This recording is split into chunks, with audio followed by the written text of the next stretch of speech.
Global markets are unsettled over Israel's war with Hamas. Stocks are mixed and the price of oil is up. What might we expect in the days ahead? Higher prices at the pump? Supply chain shortages? Or is the world getting used to these types of disruptions? Well, joining us from Dallas is Brandon Pizzurro. He's incoming president of Guidestone Funds, America's largest faith-based mutual fund company. Okay, Brandon, so oil prices are climbing. Early this week, they were up about $4 a barrel. It looks like the war is likely to go on for quite some time. So what is the likely impact of this war on consumers? Yeah, great question. First and foremost, it goes without saying, but it's worth reiterating. Just our hearts go out to the people of Israel. The tremendous human loss and tragedy that's going on there is going to take them quite some time to be able to begin to pick up the pieces. So I want to start there first and foremost. But certainly turning to markets, we've had oil prices climb, as you mentioned. One of the biggest things here when you have one of these tremendous shock events, as you might call them, is people need to initially first digest that. And that first playthrough or that bleed through is initially going to be into the oil prices. And that's where people are initially going to feel that pain. As you mentioned earlier, that pain at the pump is very tacit. And one of those first things that people think about when they say, is my cost of living going up? And pain at the pump is certainly something we're going to have to grapple with for a little bit of time here. Well, why is the price of oil climbing? I mean, there have been no attacks on oil depots or oil ships, no choke point in the Persian Gulf and the Strait of Hormuz. Is this based on fear of a broader war with Iran or what? What's going on? Certainly. Yeah, fear is something that permeates markets anytime you have these kind of left tail events, as we might call them, just unexpected events.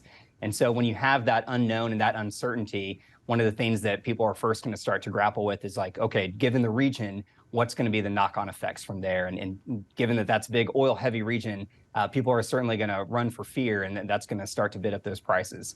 But outside of that, you're really going to need to see what supply shocks there might be, where demand is. We've already had a lot of really interesting things take place in oil markets just because of supply and demand over the last year or so. And this is just one more thing that certainly complicates that calculus. Okay, Brandon, what about the supply chain? We've experienced wheat shortages as a result of the war in Ukraine.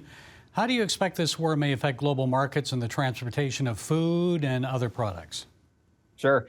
Well, anytime you have any war, depending on the scale, you're certainly going to have a lot of people that their first reaction is going to be to worry about that supply chain. If things aren't just going well, so to speak, from a geopolitical standpoint, that can certainly create just a whole host of unknown unknowns. And what markets like more than anything is certainty. Even if it's negative news or a bad outcome, that uncertainty that's pervasive is what's really going to cause that angst.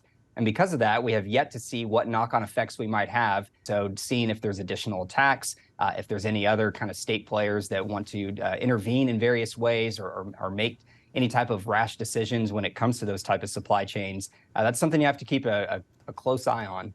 And if Iran got involved in this, in a hot war, that would be devastating, would it not? Absolutely. I mean, anytime you start to have players that have been in adversarial standpoint between the two of them for such a long period of time, if that boiled over, that certainly has much, much broader implications for allies to Israel and certainly for just that entire region, which has been in turmoil since the beginning of time almost, unfortunately. And the United States has already sent a naval carrier group to the region, and the Pentagon says it's going to provide munitions for Israel. The Israeli Defense Forces have requested interceptors, precision-guided munitions. So is it a good time to invest in defense industry stocks? I understand they're up. Yeah, defense stocks are certainly up. So initially, anytime you have any outbreak of attack or any type of unrest like this, you do see those defense contractors start to get bid up. I saw a report earlier today that one of the major defense contractors already sent 1,000 bombs of a certain type over there to help support this effort. So you're certainly going to see some uptick in some of those defense contractors' names. Wars in general are inflationary, which really starts to kind of go against this disinflationary environment that the Fed and other global central banks are looking for. So you see that inflation rise because the cost of production.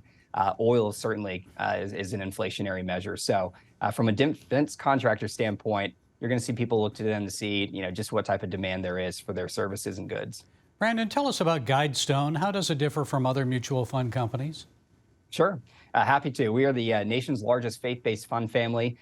We stand for the various tenets of what a conservative Christian investor would like to have. We do that through multiple outlets. We have not only our faith-based screening, which is essentially what we're standing against, but also advocacy and impact efforts in terms of what we're standing for. Our dollars are our way of expressing our views and where we want people to see the world through our Christian worldview. And so by having the investments that we do choose to have, we can have that material positive impact by seeking to have change, and at the same time seeking to have a rate of return for our investors that we believe is not having to have a Christian discount, so to speak, that you can have your faith and you can have your return that you need for your investment objectives as well.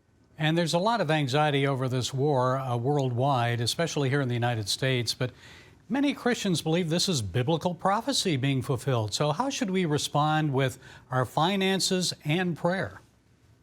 Respond with prayer, first and foremost. Any time of distress like this, the only way to turn is to God and to think about what is at play. You know, God, of course, knows exactly what's at play, and it's for us to rely on Him and put our faith in the Lord, especially in these troubled times, which there seems to be more and more of these troubled times as we get further into man's history. But the other thing we can do too is not be fearful. You know, the Lord also calls us to be bold and brave in our faith and standing pat with those who we ally ourselves with. So praying for Israel, praying for the people, praying for a peaceful resolution is certainly what we need to do, but not being fearful. At the same time, we are certainly here on earth as humans for this short period of time, and we want to make sure that we are doing what we can to continue to prepare ourselves, keep our focus on the long term for those investment goals and objectives we're seeking to have. And be good stewards, right? Yes, sir. Okay, Brandon Pizzurro, thank you for providing us with your insights. We appreciate it. God bless you. All right, you too. Thank you.